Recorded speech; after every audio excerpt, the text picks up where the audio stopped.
சிங்கப்பூரில் இருந்து நள்ளிரவில் டெல்லி திரும்பினார் பிரதமர் மோடி. புருனை, சிங்கப்பூர் நாடுகளில் 3 நாள் சுற்றுப்பயணம் நிறைவு. இலங்கை கடற்படை கைது செய்த தமிழக மீனவர்களை விடுவிக்க நடவடிக்கை எடுக்குமாறு மத்திய அமைச்சர் ஜெய்சங்கருக்கு முதலமைச்சர் ஸ்டாலின் கடிதம். மீனவர்கள் மீது விதிக்கப்பட்ட அபராத தொகையினை தள்ளுபடி செய்ய தேவையான நடவடிக்கை எடுக்கவும் வலியுறுத்தல்.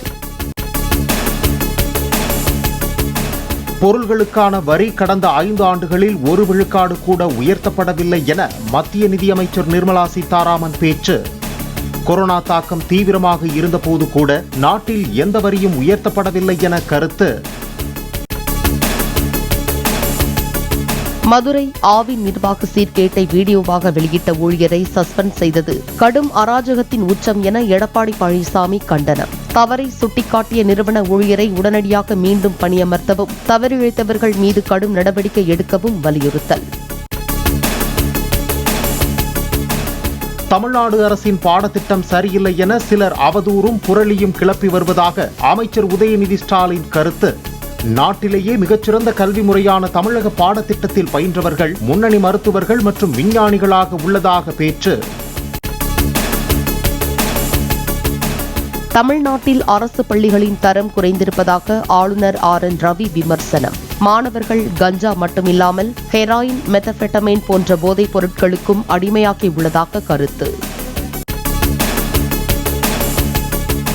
வங்கக்கடலில் உருவானது புதிய குறைந்த காற்றழுத்த தாழ்வு பகுதி. அடுத்த 2 தினங்களுக்கு வடக்கு, வடமேற்கு திசையில் நகர்ந்து செல்லும் என இந்திய வானிலை மையம் தகவல். தமிழ்நாட்டில் அடுத்த 7 நாட்களுக்கு ஓரிரு இடங்களில் லேசானது முதல் மிதமான மழை பெய்யக்கூடும். சென்னை மற்றும் புறநகரில் அடுத்த 48 மணி நேரத்திற்கு ஓரிரு இடங்களில் மழை பெய்ய வாய்ப்புள்ளதாக வானிலை ஆய்வு மையம் கணிப்பு. நாகப்பட்டினம் மாவட்டம் குற்றப்பிரிவு DSP மகேஷை பணியிடை நீக்கம் செய்து DGP உத்தரவு. உளுந்தூர்பேட்டையில் பணியாற்றிய போது விபச்சாரம் தொடர்பான வழக்கில் சிக்கியதாக எழுந்த புகாரில் நடவடிக்கை. திரைக்கு வந்த முதல் நாளே இணையத்தில் சட்டவிரோதமாக தி கோட் வெளியானதாக தகவல். சிறப்பு காட்சி உட்பட 2 காட்சிகள் மட்டுமே முடிந்த நிலையில் டெலிகிராம் பக்கத்தில் தி கோட் வெளியானதாக தகவல். கிருஷ்ணகிரி மாவட்டம் சிங்காரப்பேட்டை அடுத்த 3ஆம்பட்டியில் VAO அலுவலகத்தில் வைத்து தந்தை தங்கையை படுகொலை செய்த நபர் சொத்து தகராறில் தந்தையையும் தங்கையையும் வெட்டிக் கொன்றதாக போலீசாரின் முதற்கட்ட விசாரணையில் தகவல். அதிமுகவுடன் இணக்கம் ஏற்பட்டால் ரொம்ப சந்தோஷம்தான். செய்தியாளர் எழுப்பிய கேள்விக்கு பாஜக MLA நயினார் நாகேந்திரன் பதில்.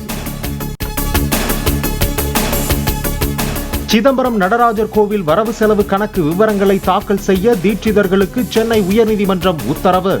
கோவில் பராமரிப்புக்கும் பக்தர்களுக்கு வசதிகள் ஏற்படுத்தி கொடுக்கவும் என்ன வருவாய் ஆதாரம் உள்ளது என நீதிபதிகள் கேள்வி.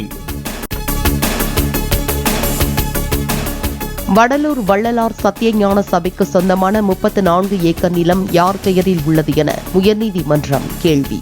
வருகிற 12ஆம் தேதிக்குள் விரிவான அறிக்கை தாக்கல் செய்ய கடலூர் மாவட்ட ஆட்சியருக்கு உத்தரவு.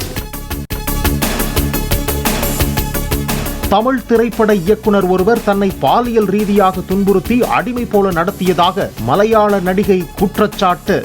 தாம் 18 வயதாக இருந்தபோது தம்மை மகள் என அழைத்தபடி தொடர்ந்து அத்துமீறியதாகவும் பேட்டி. விநாயகர் சிலைகளை கரைப்பதற்கு கட்டணம் நிர்ணயிக்க வேண்டும் என்ற பசுமை தீர்ப்பாயத்தின் உத்தரவை ஏற்க தமிழ்நாடு மாசு கட்டுப்பாட்டு வாரியம் மறுப்பு. மக்களின் மத வழிபாட்டு உரிமை உணர்வு சார்ந்தது என்பதால் அதை செயல்படுத்த சட்ட ரீதியான செயல்முறை தேவை என்று அறிக்கை தாக்கல். மும்பையில் விநாயகர் சதுர்த்தி கொண்டாட்டம் கோலாகலமாக தொடக்கம்.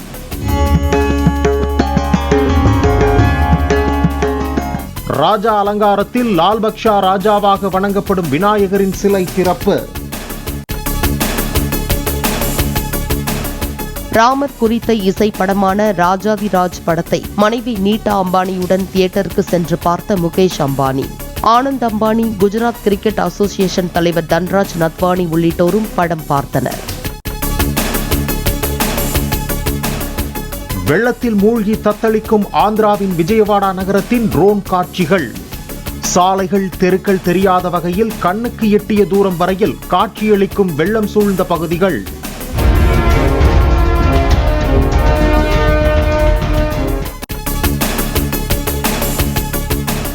தென்கொரியாவை நோக்கி குப்பை கூளங்களை தாங்கி வந்த 400க்கும் மேற்பட்ட பலூன்கள் வடகொரியாவில் இருந்து மீண்டும் ஏவப்படுவதாக தென்கொரியா குற்றச்சாட்டு.